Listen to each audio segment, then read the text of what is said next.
안녕하세요. 암 극복 이야기 건강전도사 박준수입니다.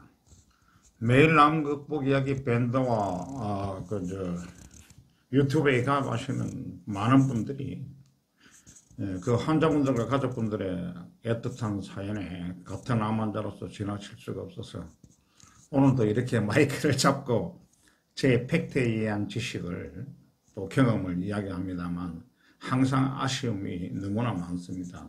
오프라인 모임이 아니라 온라인의 강의로는 너무나 뿌리 깊게 맹신하고 있는 기존 의학 상식과 전혀 다른 저의 이론을 온라인 강의를 통해서 이해하시기도 힘들고 이해하시는 분들도 그리 많아 보이지 않습니다. 예전에 제가 요양병원에서 생활을 하면서 유튜브 방송을 하지 않았을 때는 대부분의 환자분들이 저와 대화를 하면서 암을 치료하셨기 때문에 어떤 분이 암을 고쳤는지 대부분 알 수 있었지만 지금은 제가 혼자 생활을 하고 저의 온라인 강의와 글을 읽으시고 암을 고치신 분들은 암을 고치거나 재발 없이 건강한 생활을 하셔도 그분들이 밴드에 글을 올리지 않으시고 저에게 연락을 하지 않으시면은 제가 상황을 다 파악할 수가 없습니다. 그렇더라도 뭐 암을 고치고 건강하게 생활을 하시면은 천만다행이지만 그렇지 않은 경우를 자주 목격합니다. 암을 치료하고 난 다음 관리를 제대로 하지 못해 또다시 암이 재발되어서 저에게 연락을 해오죠.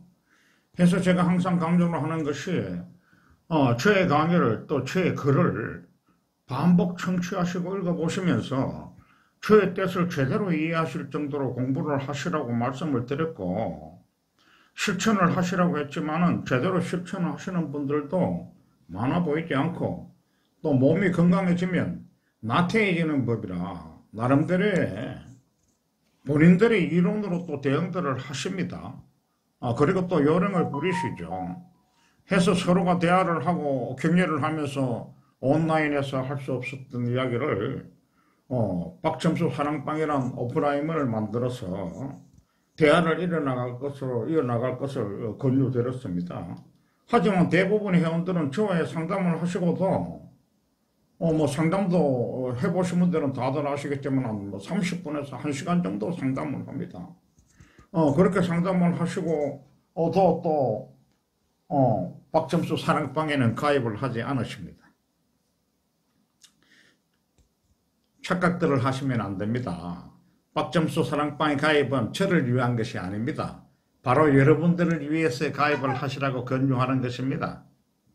온라인에서 할 수 없는 이야기들을 오프라인 모임에서 할 수 있는 모임이 바로 박점수 사랑방입니다.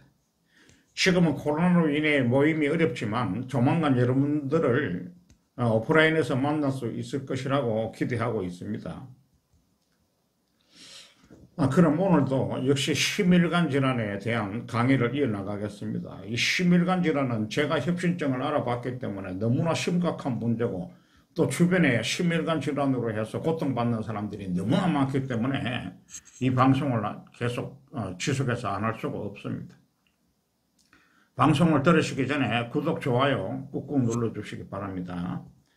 관상동맥 중환자에게는 당연히 비타민C를 사용해야 하지만 실상은 그렇지가 않습니다.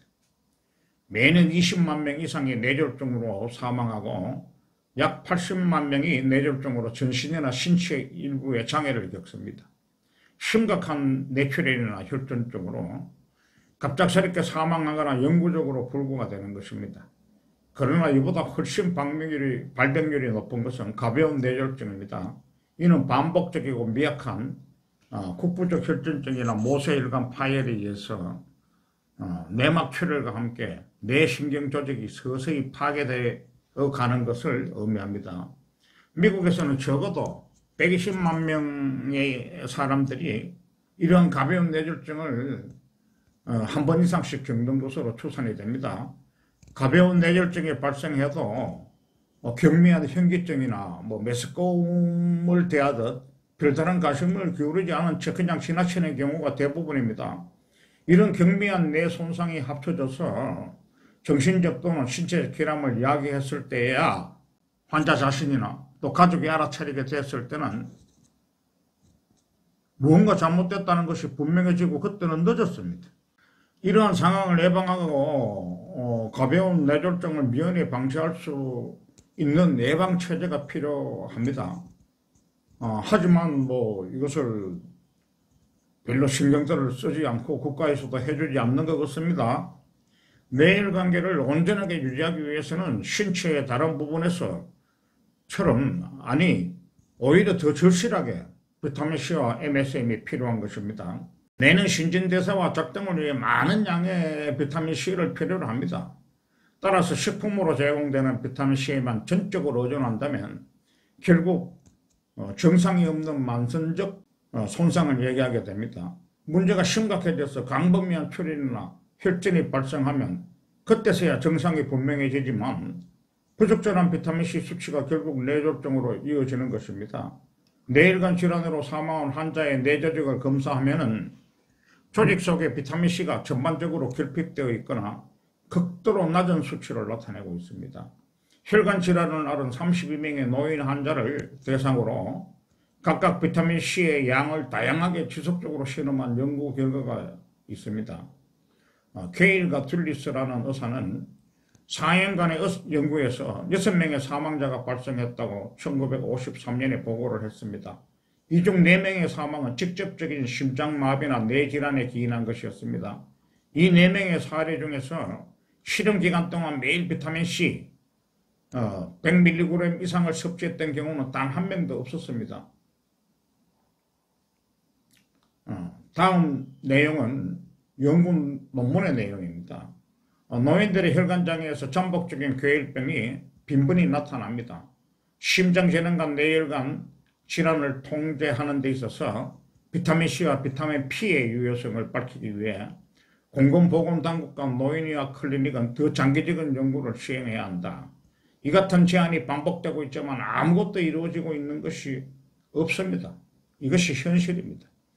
심혈관계 질환이라는 끔찍한 질병에 대한 예방과 치료를 위해 효과적인 대책을 강구해야 할 필요성이 명백한데도 불구하고 이 모든 획기적인 연구조사들이 무시되어 왔고 대규모 실험조사는 전혀 이루어지지 않고 있습니다. 대부분의 연구가 비타민C 가설에 대한 편협한 관점을 가졌던 연구원들에 의해 이루어졌고 실험 시에도 불충분한 비타민 수치를 투여했다는 점이 그나마 이런 상황에 대한 핑계라면 핑계일 것입니다. 더 이상 이런 식으로 유전질환에 대한 설명이 이루어져서는 안 됩니다. 인간에게 나타나는 저아스코르빈산 혈증은 심장질환 발병률 저하에 필요한 대용량의 예방적 비타민C 섭취와 심장질환 치료 시 필요한 대용량의 치료적 비타민C 섭취에 대한 근거를 제공합니다. 대규모 실험은 먼저 많은 수의 사람들을 실험 대상으로 선정하고 그들이 평생 동안 대용량의 예방적 비타민C를 섭취하도록 하루에 체중 1kg당 약 70mg, 성인의 경우 일정한 간격을 두고 하루에 3 내지 5g 정도의 관리 투여하는 방식으로 관리를 해야 됩니다. 그리고 나서 플라시보를 복용한 비슷한 수의 피험자와 비교해서 간격을 두고 발병률과 사망률 및 건강 수명을 측정해야 합니다. 사실상 이 논문의 실험 방법도 저는 솔직히 이해를 하지 못합니다. 저는 이것보다도 10배 내지 20배 이상의 비타민C와 MSM을 복용을 해왔고 그것으로 저의 모든 병을 고쳤기 때문입니다. 심장질환을 치료하기 위해 응급 관상동맥 치료 병동에서는 정맥주사로 시작해서 매일 체중 1kg당 1000mg의 비타민C를 사용하고 환자가 위급한 상황을 벗어나면 복용량 스케줄을 산출하는 방식으로 대용량 비타민C 치료법을 시도할 필요가 있습니다. 대용량 비타민C 치료법은 뇌졸중 환자에게 존재하는 국소적인 뇌괴혈병을 제거함으로써 발병 후 생존과 회복 그리고 앞으로의 뇌졸중 예방을 위한 새로운 장을 열어줄 것이라고 저는 확신합니다. 전 세계적으로 지난 40년 동안 실시되었던 이 모든 획기적이고 도발적인 연구조사는 다음과 같은 시사점을 드러냅니다. 하루에 비타민C 3 내지 5g을 몇 차례씩 나누어서 섭취하는 것만으로도 심장질환과 뇌졸중 발병을 예방할 수가 있는 것입니다. 심장질환과 뇌졸중에 걸릴 가능성이 있는 사람들도 비타민C 치료법으로 훨씬 더 오래 건강하게 살 수 있을 것입니다. 심각한 간상동맥출혈이나 뇌혈증 앓은 급성 환자에게도 대용량 비타민C 치료법을 신속히 시행한다면 치료되지 않은 저아스코르빈산 혈증으로 인해 죽음의 위기에 처한 환자들의 생존 가능성을 보장할 수 있을 것입니다. 우리나라에서는 남이 사망률 1위지만은 대부분의 나라에서는 사망률 1위는 심혈관 질환의 질병입니다. 사실상 암보다도 훨씬 더 무서운 병이죠. 심혈관계 질환과 뇌졸중은 자연적으로 발생한 동맥경화증이 인간뿐만 아니라 다른 포유동물에서도 찾아볼 수 있습니다. 1966년에 실시된 한 연구에서 다양한 포유동물과 인간을 포함한 여러 영장류를 비교했을 때 죽상동맥경화 질환에서 확연한 차이가 있습니다. 개, 고양이, 코끼리 및 기타 하등동물의 간상동맥에서 관찰되는 자연 발생한 병변에서는 지방질 침착물이 미약한 역할을 합니다. 이러한 동물 일부에서는 질병이 있는 동맥에 지방질이 사실상 전혀 포함되지 않은 것으로 보입니다. 영장류에서는 동맥경화증 병변에 나타나는 지방질 침착물이 더 확연하고 인간에게서는 뚜렷한 죽상동맥경화 침착물이 발생합니다.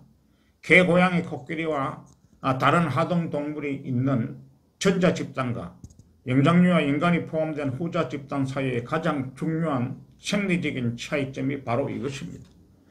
즉 포유동물, 전자집단은 매일 많은 양의 비타민C를 간에서 생산할 수 있는 반면 영장류와 인간은 그럴 수 없다는 점입니다.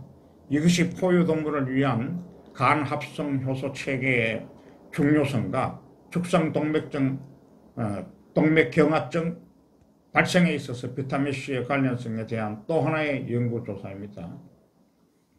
죽상동맥경화증 발생에 대해 비타민C를 자체 생산할 수 있는 들쥐나 인간과 같이 비타민C를 자체적으로 만들어낼 수 없는 기니피그의 반응에 관한 유사한 연구가 1962년에 행해졌습니다. 들쥐는 죽상동맥경화 질병에 저항력이 있지만 기니피그는 저항력이 없습니다.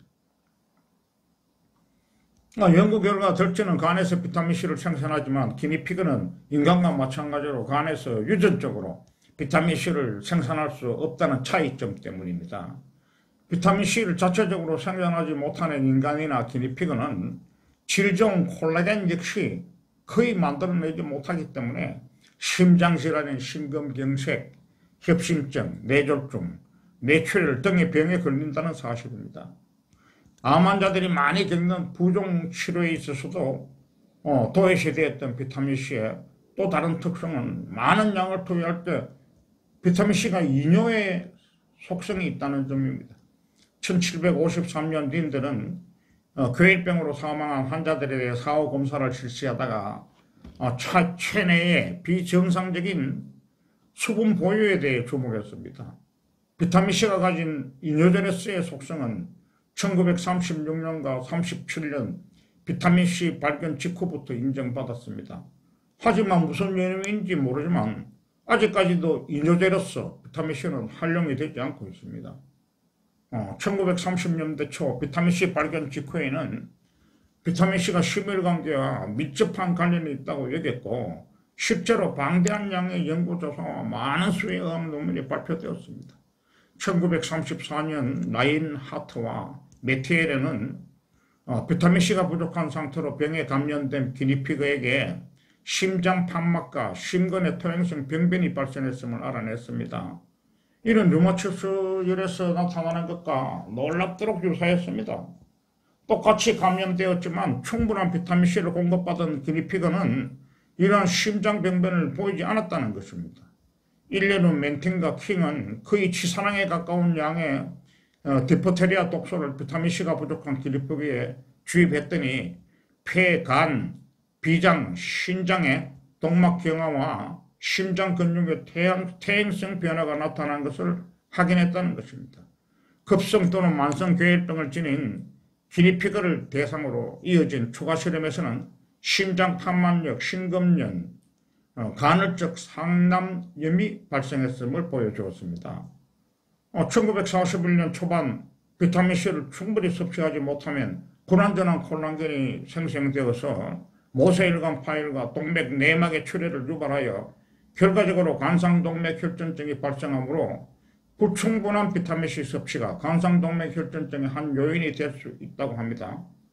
7개월 동안 오타와 시립병원에 입원한 455명의 성인 환자를 대상으로 혈장 비타민C를 측정했는데 그 결과 56%가 평균 이하의 수치를 보였고 관상동맥혈전증 환자의 81%는 평균 이하의 수치 범위 안에서 위치하는 것으로 드러났습니다. 따라서 관상동맥 질환을 가진 환자는 반드시 충분한 양의 비타민C와 MSM 섭취를 권고합니다. 1947년 보고서에 보면은 불충분한 체내의 비타민C 수치는 심장병 환자에게 국한되어 나타난 것은 아니었습니다. 교회병 환자 중 556명 중 123명은 선천적으로 심장질환을 앓고 있었습니다. 전체 환자 중 42%, 심장 환자의 59%, 그리고 관상동맥혈전증 환자의 70%에서 혈장 내 비타민 수치가 0.5mg 미만이라는 낮은 수치로 나타났습니다. 관상동맥혈전증 환자 그룹을 65%가 위험 수치인 0.35mg 이하로 드러난 것입니다. 다시 한번 비타민C를 일방적으로 치료 방법에 더해 부가적 치료 방법으로 사용해야 하며 심근경색 이후 기간에도 장기간 관리를 위해서 특히 비타민C와 MSM을 사용할 것을 권유해 드립니다. 비타민C는 어떠한 상황에서도 복용을 해도 설사 등을 유발하는 작은 부작용 외에 심각한 부작용이 없는 것으로 지난 100년 정도의 임상실험에서 판명이 났죠. 물론 저는 설사도 부작용으로 보지 않습니다. 그리고 MSM 역시 마찬가지입니다. 뼈, 관절, 연골 재생은 물론 머리카락, 피부 미용, 또한 혈관 조직을 튼튼하게 해주고 류마티스에도 탁월한 효능을 보이고 특히 인삼이나 산삼에 들어있는 사포닌 성분이 워낙 많이 들어있어 체력을 왕성하게 해주는데 모두들 많은 양의 복용을 두루 하기 때문에 제가 마르타가 되어서 지난 5년간 먼저 많은 양의 복용을 한 다음 제 주변 한우들도 저를 따라서 고용량 복용을 하고 대부분이 건강을 회복한 다음에 우리들의 경험담을 지금 여러분들에게 알려드리는 것입니다. 어떤 연유인지는 저도 모르겠습니다. 예전에 안 살아봤으니까 모르지만은 왜 이러한 물질들이 수많은 연구 자료가 있고 임상 실험 자료가 있는데도 불구하고 아직까지 상용화가 되지 않았고 제대로 된 비타민C와 MSM이 만들어지지 않는가에 대해서는 저도 짐작은 합니다만 더 이상 알 수는 없습니다.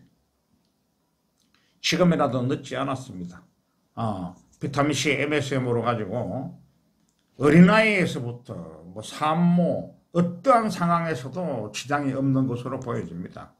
그러니까 고용량의 비타민C, MSM을 여러분들의 건강을 위해서 복용하시도록 권유드립니다. 물론 선택도 여러분들의 선택이 여러분들이 하시는 거고 책임도 여러분들 각자 개인의 몫이라는 것을 분명히 말씀드립니다. 그럼 오늘도 건강하고 보람찬 하루가 되시길 바라고 오늘 강의를 마칩니다. 나가시기 전에 구독, 좋아요 버튼 눌러주시기 바랍니다. 감사합니다.